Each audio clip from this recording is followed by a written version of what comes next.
Welcome. Welcome to the online worship service here at First Jefferson Unitarian Universalist Church in Fort Worth, Texas. My name is Reverend Dr. Aija Duelm, and I'm delighted to return here as your guest speaker. I'm glad you're joining us for worship. This morning our worship will be slightly different. Here in Texas, we are experiencing severe winter weather, and for the safety of our worship crew, we are recording this worship each from our homes. While physically apart, we are together in spirit in worship. So let us begin by centering ourselves and listening to our talented music minister Misha Beresnev plays the prelude.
For our call to worship, I offer you words of Gretchen Haley.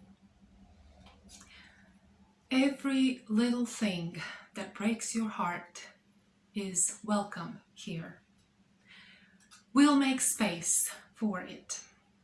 Give it its due time and praise for the wanting it represents, the longing for something more, some healing, hope, that remains, not yet. We promise no magic, no making it all better, but offer only the circle of trust, this human community that remembers, though imperfectly, that sings and prays, though sometimes awkwardly, this gathering that loves, though not yet enough. We're still practicing. After all, still learning, still in need of help and partners, still becoming able to receive all this beauty and all these gifts we each bring. Come, let us worship together. Please join us for the opening hymn, and it is Love Will Guide Us. Our song leader for today is Della Ordan. Love will guide us, peace has tried us, hope inside us will lead the way on the road from greed to giving. Love will guide us through the hard night. If you can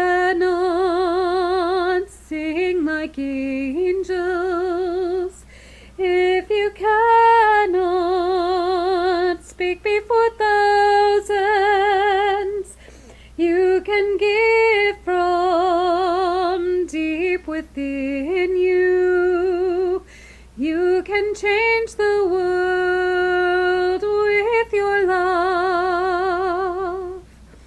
Love will guide us, peace has tried us, hope inside us will lead the way on the road from greed to giving. Love will guide us through the hard night.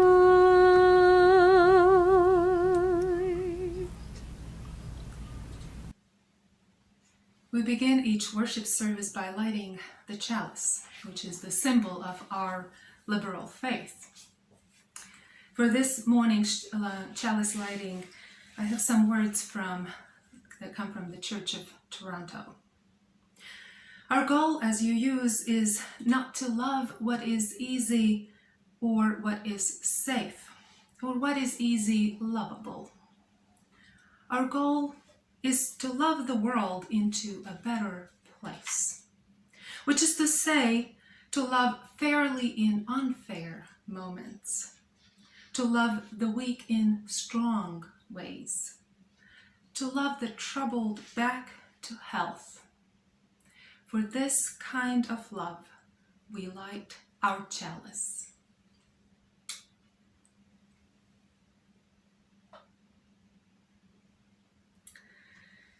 Today is Valentine's Day.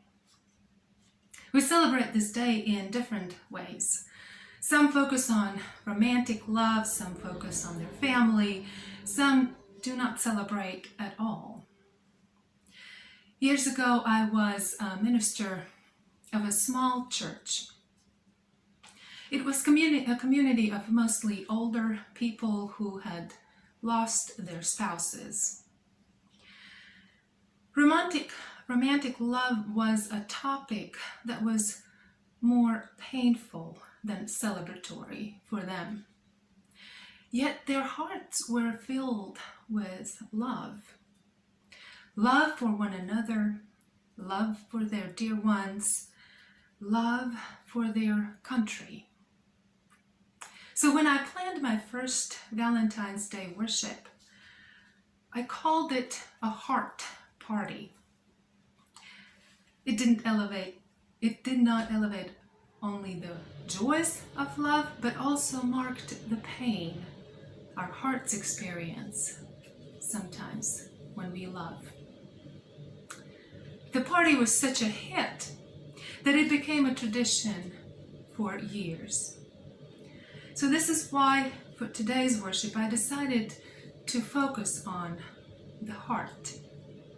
I invite you to consider these questions. How is your heart? With what is it filled these days? Is there room for more? Is there room for more love? And where is your heart leading you?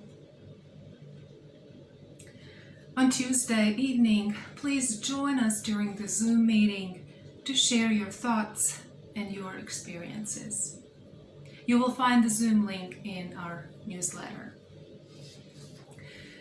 And I invite you to ground ourselves in the covenant of this community. And if you remember it, say with me. Love is the doctrine of this church. The quest of truth is our sacrament, and service is our prayer. To dwell together in peace, to seek knowledge in freedom, to serve others in community, to the end that all souls shall grow into harmony with creation. Thus do we covenant with one another. And now the story for all ages. This morning it comes from First Unitarian Universalist Church of Toronto. So the story is a long one, and it will be divided into two parts. Part 1. There was once a village that found itself in quite a pickle because they had to choose their next mayor. The village was one of the most wonderful places you could imagine. It was by far the best place in the world to live. Many felt that the reason it was such a great place to live was because of the mayor. He had helped to run the village for as long as anyone could remember. When he first started, he suggested a special system of taxes. They collected money like most villages, but taxes in this village required people to give something of their hearts as well. People were expected to give love, or care, or attention in some measurable way. It meant people were required to visit a neighbor if they were sick, help fix someone's roof if it was leaking. Actually, they enjoyed it so much that it wasn't a requirement at all. People exchanged love instead of money as a way of getting things done. So people gave lots of love and lots of money, and everyone was happy. And because most people felt that their village had become great because of the mayor, he was extremely popular. Everyone loved the mayor. Unfortunately, he died, and thus the pickle they found themselves in. No one in the village could remember ever having to elect a mayor before. They did not know how to decide, or even what qualities to look for. The villagers asked for suggestions. One of the biggest men in the village pointed out that the leader must be strong. One of the warriors who defended the village noted the importance of bravery. The professor of the village said they must have lots of education and degrees. A craftsman mentioned experience. The banker pointed out that the leader must be good with numbers. These were compelling arguments, but it wasn't until one of the smallest among them came forward and said she thought what made their last mayor such a great leader was that he loved them. In every decision made, the people knew they were loved. They made their hearts nod. That made their hearts nod. So they decided that the next leader should be someone who could love them more and better than anyone else. So naturally, they would need to select the person with the best heart. Indeed, a perfect heart. So they went about looking for someone who would love them as much as the last mayor, someone whose heart was not too small to see the big picture, and not too big to see the little things that people did for one another. They'd have to find someone who loved more than just what it was easy to love. Someone who could see love in everything. But how would they find such a person? How would they know a perfect heart when they saw one? And where might they look? After much debate, it was decided that the next mayor would be decided by a contest. Posters sprang up throughout the land that the next mayor of the village would be the individual who proved to have the perfect heart. and the contest would be judged by empirical evidence. An atrial nuclear magnetic resonance imaging machine was acquired so that as the contestants of the mayor's job began showing up, a picture of their heart would be taken and examined. And all the people of the village stood in the middle of the square, waiting to see who would be the next mayor. Many hearts came into view, but none of them appeared to be perfect. Some seemed way too small to love everything about the village. Some too big to be able to make some of the harder decisions that required a delicate touch. Some seemed a little withered from lack of use. Some seemed tough from being overexercised. Some were cold and meant they would not be forgiving. Some were too fiery hot, indicating they might be too passionate. But most were torn and mended and patched together. For 2.5 days, people went past the monitor, one by one, young and old, big and small. People revealed their hearts while the village held its collective breath, hoping the perfect heart would be found. There is more love somewhere. There is more love somewhere. I'm gonna keep on till I find it. There is more love somewhere.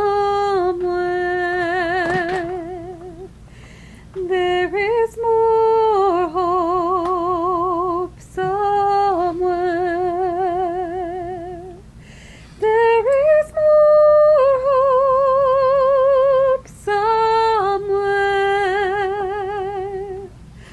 I'm gonna keep on till I find it.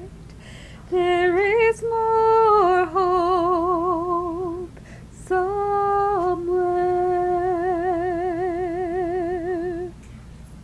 We continue our story with part 2. After almost every heart in the village had been tested and showed rips and tears, a stranger walked into the village square. He smiled boldly and confidently. He waved to the crowd of people as he was stepping up to the machine and said to them, "I have heard of your contest," he said, "and I am here to claim the prize, because I have the most perfect heart in all the land." Some of the crowd rolled their eyes. This was not the first time they heard such a claim. The bold and the brash were the ones that usually had hearts that were much too big or much too small. So when the stranger stood in front of the machine, no one was expecting to see the image that came into view. A perfectly shaped, perfectly sized heart in perfect condition. Suddenly, murmuring erupted everywhere, whispers and gasps everywhere. Some folks bowed down when they saw the image of the perfect heart. "There," he says, "you can see for yourself, my heart is perfect. I have done nothing but care for my heart since the day I was born. My parents made sure that everyone who crossed my path loved me unconditionally. I have been lavished with attention and always given the best care. You can see there is not a scratch on it. The people of the village stood and stared. No one could deny what was being said was true, but somehow something seemed wrong. There was something that didn't feel right. Something the way he looked at people, how he spoke with such expectancy, entitlement. It was quite different from the previous mayor. And though it was something they couldn't put their finger on, every person felt that feeling in their own hearts. He did not give people confidence. He didn't make them feel the love they were looking for. He did not bring that hope they were hoping for. As the stranger approached the podium to take the throne, people wondered what to do. A woman stood up and got their attention. People knew her as the woman at the well. She stood by the village well and helped people draw water. In that way, she knew everyone who lived there. Her face was always kind, but now she looked serious. Her walk to the podium was deliberate, but not proud. And when she turned to the people, all their caution turned to curiosity. The woman said, "Good people of the village, we lost our leader, and that has made us anxious. And in thinking about who we would get to replace him, we reflected on what we have been, who we are, and what we most wish to become. We decided that of all the qualities we want in our next leader, the most important is love. The kind of love that has helped us care for one another so well up till now. The kind of love that has always prompted us to do right by our neighbor. The kind of love that made everything, including money, seem much less important. We thought we would recognize a perfect leader by their having a perfect heart. And so we have stared into this machine for days to find a heart that has no flaws. And that is what we have found in the man that stands before us today. But I contend to you this day, we have not found someone who has a perfect heart. We simply have found someone whose heart has never been broken. And a perfect heart is more than that, she said. And she stepped in front of the machine. All at once, a roar came up from the crowd. The woman's heart, which appeared on the monitor, was not perfect at all. Although it was beating strongly, it was more riddled with scars, rips, and tears than any other heart in the village. There were places where pieces were missing, and lots of places where pieces seemed lumped onto the side. It was a funny hodgepodge patchwork heart. This old heart of mine, she says, I suspect is like many of yours. Worn with age, broken in places, mended with time and attention. It has been held together by consoling stories, memories of how things once were, and hope of the way things might still become. Wisdom and reason have both torn it apart and pieced it back together again. And the scars, it is the scars that actually make it stronger than it once was. I believe this heart of mine, like the heart of many of you have earned, is more perfect than one without any scars.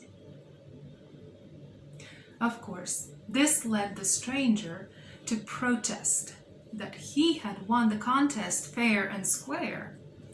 He started to demand the crowd, which only confused the people of the village. They stood in the middle of the square and listened. On the one side, the stranger held up the image of the perfect heart.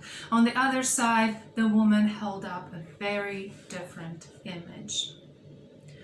The people, it seemed, were torn between a choice they had not anticipated, and many of them felt more anxious than before. A voice from the crowd said that the people should decide which type of perfect heart would most likely lead to the love they were looking for. And as the call went out, shoving began. People started to argue and take sides. The commotion wouldn't die down. Most of the people who had still not chosen their side felt frustrated and anxious. Just then, someone asked what the last mayor would have done.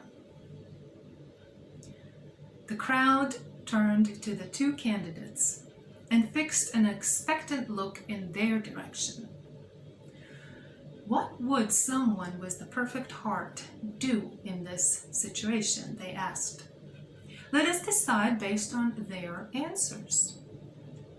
And they all became quiet as they waited for the two leaders to speak. The stranger with the perfect heart stepped up first and shouted before them. A good heart remains always strong, true to the course. It doesn't waver and falter. A good heart always makes the right choice, based on the most perfect of reasoning, the evidence of a sure thing. A good heart never chooses a course that might lead to a regret. Look at the woman over there. She has wasted her time and attention on things that led to heartache. She has opened herself to disappointment. Her heart records the number of times she has loved and lost. The variety of ways she has discovered brokenness.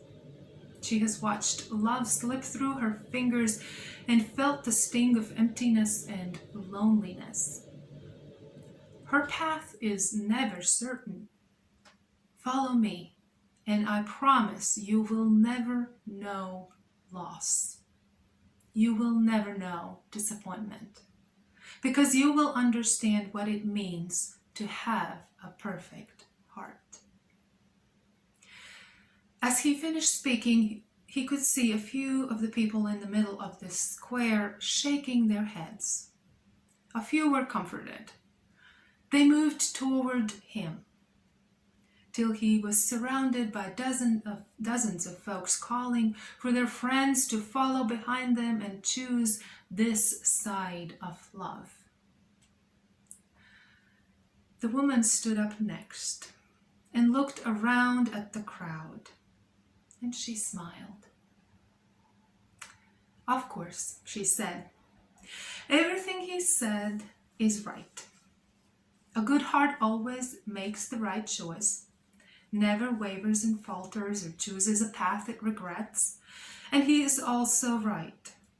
I have followed down many paths that led to a disappointment and heartache. And there's a reason for that, she said, as she walked in front of the machine. Do you see that scar, the one that runs down the middle? She asked as she pointed to the image on the screen. It was the first broken heart I ever had. It came when the boy I had a crush on in the second grade asked on the last day of school if I would walk to the bus with him. I said no because I wasn't sure what would happen. I was afraid I would say something silly or that he would reject me. So we never did. He moved away during the summer, and I never saw him again. I vowed it would be the last time I ever cried for not loving someone. Since then, my life had been about taking risks. Little ones, where I let others know I liked them. Big ones, where I opened my heart and my world to people even when I didn't know what would happen next. I made best friends with people I knew would move away. I waited for some of them to come back, and sometimes they did. I watched people and pets I loved dearly get sick, and even watched some of them die. And I chose to be with them all the way, even though I knew it would hurt more than I could have imagined. I risked losing friends by standing up for people who were treated badly or for being different,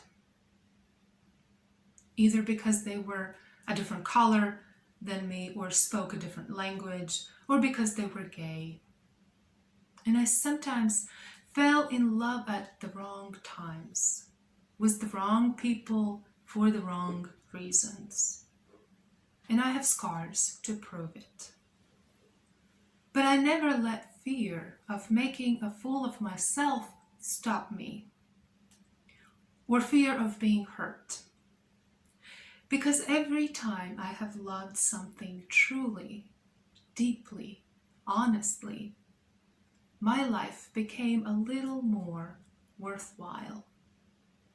And I like to think that others' lives became worthwhile too. My friend is right. My scars are proof that I have had my heart broken. But I wear them proudly because each one is a badge that says I tried over and over to say yes to life. Because ultimately, I believe life is worth saying yes to. And I love it when life says yes back.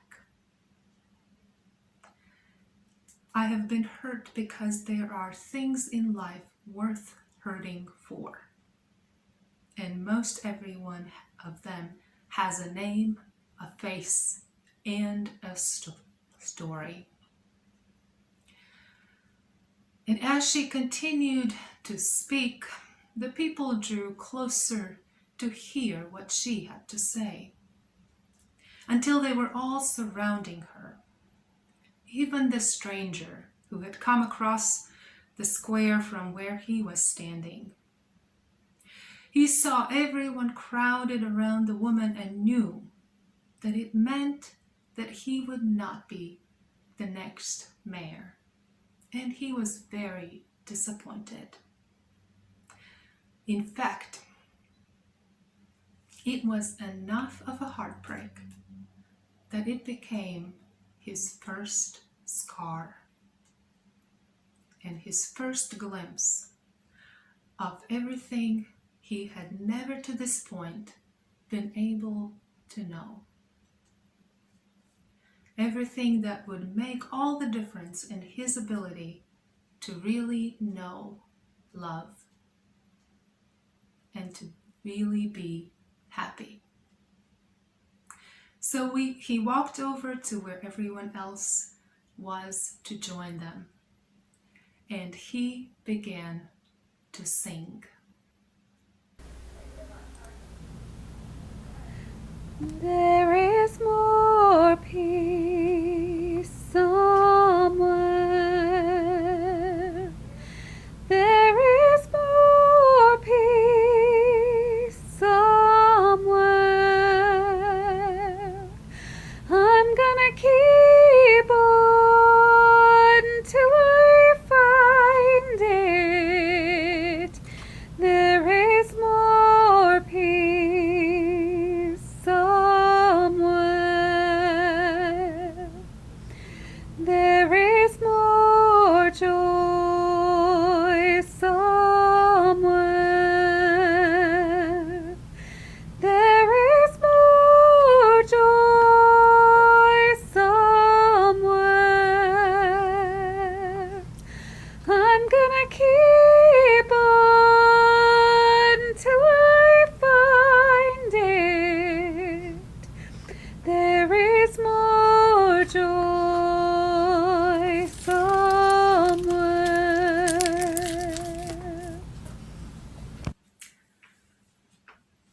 We now take a moment to consider our lives and our cares and extend our compassion and love to one another. This is time to join in prayer, in meditation, or practice silence. If you feel comfortable, you may close your eyes or just let them rest. Breathe with me.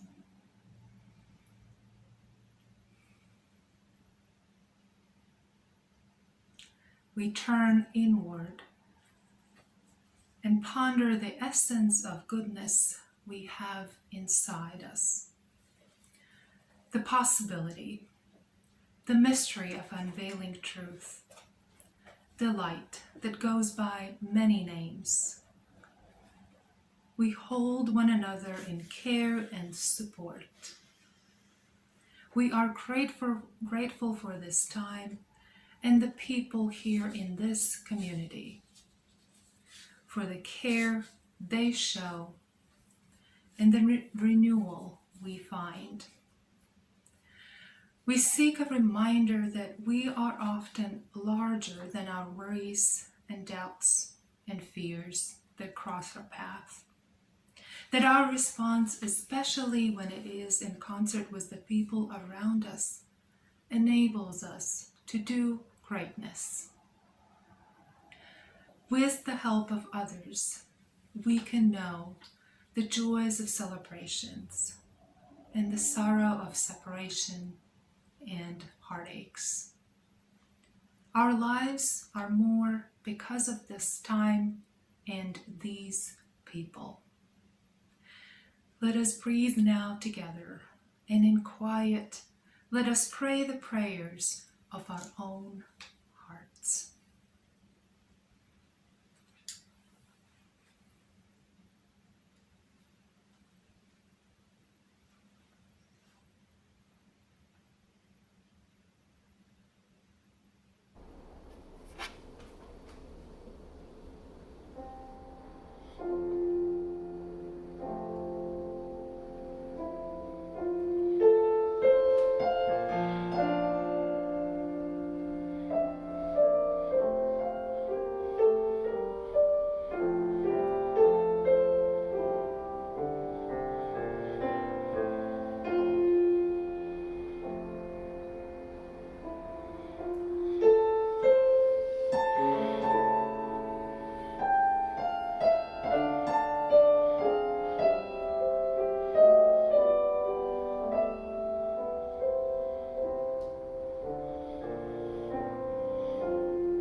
The heart has become a symbol of Valentine's Day. We see it drawn on the cards, on candy packaging. Children use crafts to create hearts from paper or other material, to decorate their homes, or to express their love for those they care about. We know that the heart does not look anything like the one that is drawn on the cards. It is mostly a muscle that pumps blood throughout the body. Yet in our language, we refer to the heart as a place from which feelings come. Our heart races when we get excited or scared, so we associate our feelings with the heartbeat, even though we know that scientifically, the story of our emotions is much more complicated. We also attribute qualities and virtues to people as if those come from our hearts. You have probably heard about someone who has a heart of gold to describe a good person, or about someone who has a heart of stone to talk about a person who did not seem to have feelings of care and compassion. We also talk about heartbreaks and broken hearts as symbols of disappointments and pain we have experienced. We talk about our hearts as the ones that hold our vulnerabilities and most intimate desires and hopes.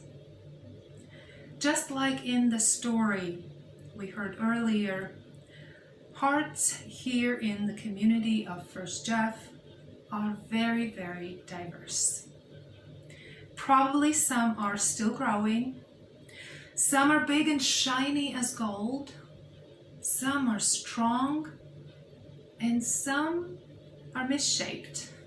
Some have bruises and scars, the ones that were torn and then mended and patched back together. Some are broken, hurting, and aching. Many of us have had our hearts broken at some point in our lives. Maybe it was over a heartbreak over a relationship, a deeply challenging work of parenthood or partnership. Maybe over a loved one's struggle with addiction or mental illness, or a feeling of helplessness or hopelessness. Maybe over a loss of a loved one, a child, a pet, a home, or a dream. Maybe over a planet out of balance and ecosystems threatened. Our brokenness is the basis for our shared understanding of what it means to be human. It is what is common among us as human beings. Through our experiences of brokenness, we come to know comfort, meaning, and healing. And we can nurture our capacity for compassion. The story tells us that only the broken hearts are the ones that know the truth of love. Those are the ones that take risks to open up, to care, to love, because how else did they got broken? Reverend Lisa Gundlach tells us about a Jewish folk tale where the rabbi kept hearing from the people in the town about their pain they were living with and how they each felt so uniquely alone in it. So the rabbi invited the people to put their pain in a bag and bring it to the tree in the center of the town, to lay it down there and be free of it. as people walked up to the tree, they saw other people's heartbreaks there, and they soon realized that they all share sorrows and regrets, as well as the heavy weight of the world's suffering that they had been carrying. So today, on this Valentine's Day, when we are surrounded by sentiments about love, I invite us to think back to how we came to know love and the truth of it. How our experiences of heartbreaks have made us brave to trust again, compassionate, courageous to try again, and risk loving again, knowing that love is not a fairy tale.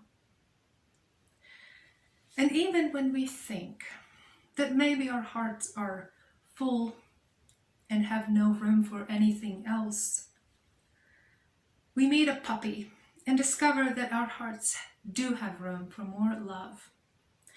We see a smile on child's face and our hearts suddenly leap with joy. Because in those moments of honesty and vulnerable sharing of our pain, compassion is born. Courage to keep on loving, keep on fighting, and keep on living is found. So this is why we say that as Unitarian Universalists, we have hearts that love. And you may know this saying that we say, we are Unitarian Universalists with minds that think, with hearts that love, and hands that are ready to serve. And if you would like to know how the story ends, it is said that the village went on to become even greater than before. It became more loving and more wealthy than anyone could imagine. And the reason is that the people came to an important realization. They chose the side of love. To choose the side of love was not to choose one person over another, or one side over another. It was to reach out and form the largest possible circle you could make, from stretching your arms and your hearts as far as they could go. Everything on the inside was on the side of love. Everything on the outside, well, that was just another possibility waiting to be discovered. Please join in our closing hymn, When Our Heart is in a Holy Place.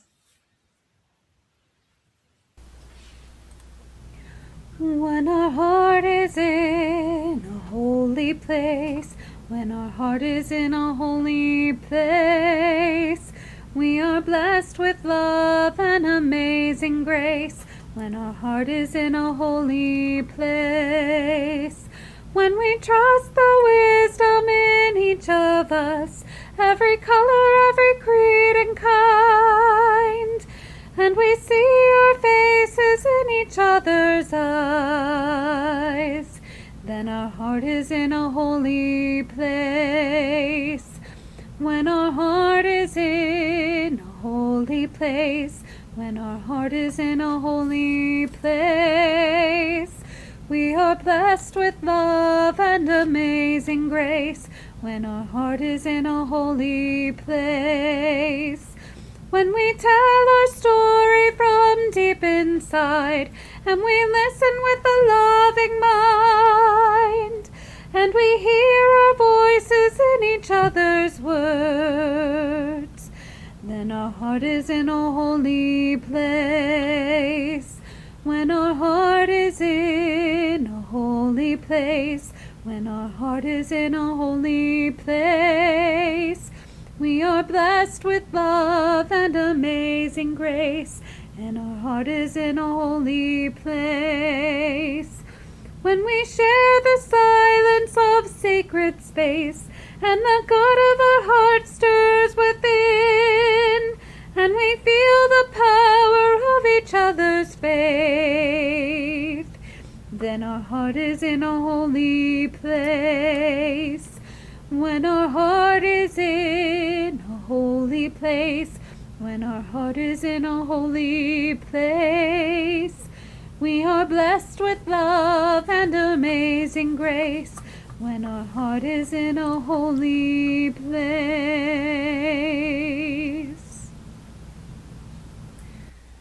And so we extinguish the chalice with words by Brian Keeley. The chalice is now extinguished, but its light lives on in our minds and hearts and souls of each one of you. Carry that flame with you as you leave this place and share it with those you know, with those you love, and most especially with those you have yet to meet. And as we may go forth, I leave you with words by Erica Hewitt. May love guide us from sunrise on into the night. May hope inside us lead the way to that love. May the words from our mouths, the meditations of our hearts, and the work of our hands make visible our love for each other, our community, and our world. Blessed be